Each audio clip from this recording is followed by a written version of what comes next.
College must be called into question. Is it meant for development to be a more complete human being? Or is it meant to just endow one with the ability to secure employment, only meant to gain remuneration or money? If we can remove ourselves from this westernized capitalistic view of education as a commodity, only meant to earn us more commodities and depreciable assets, then we can view college education very differently. If college is primarily an educational space meant to enhance our humanity, then how could college not be for everybody? Is humanity not for everybody? But again, we'd have to reconceptualize what college is and what it's supposed to be. And of course, again, as I say, like I can argue on both sides of this because those of us that went to college, we know of the the westernized view of education, how it applies, and how a lot of times it is very inhumane in these campuses and where the epistemology is and where the intellectual, just the intellectual heritage of a lot of these spaces. It's not meant to enhance humanity. It's meant to develop you so that you can go work for this corporation that is just trying to make money and trying to create their own wealth.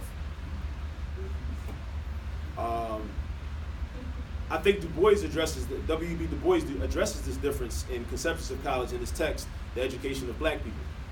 We have to continue to work with Du Bois and others in trying to, as I said, reconceptualize the idea of learning itself and the college institution. Would anyone ever say healthy food ain't for everybody? Even if the American landscape, in the context of neo-colonial capitalism, makes this a reality, because it is a reality in the way the America is structured and organized, that, it's clear that, healthy food really ain't for everybody. When you look at, the food deserts and hoods nationwide, but would anyone ever say this out loud?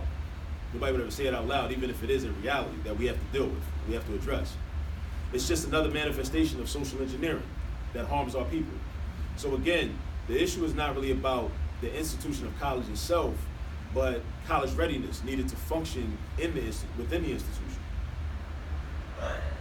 What about the cost? Often people talk about the fear of taking out student loans as if it's not a sound investment. From a business standpoint, let's say with a liberal estimate, a high estimate, let's say someone took out $300,000 in student loans for college education. Now, if one is able to then net millions of dollars in income over the course of a lifetime, then we can ask the question, was that $300,000 investment a worthwhile undertaking? That's something to consider. Now, on the other side, if you take out $300,000 in loans and then you get a certain degree, maybe in communications or something that tends to be not as lucrative, then you may have some problems. But you get an engineering degree, you take a pre-med track, you take a pre-law track, where you can make that money back, then it's a different conversation that's going on, right? There are many entrepreneurs that have college degrees, and they may be some of the ones that claim that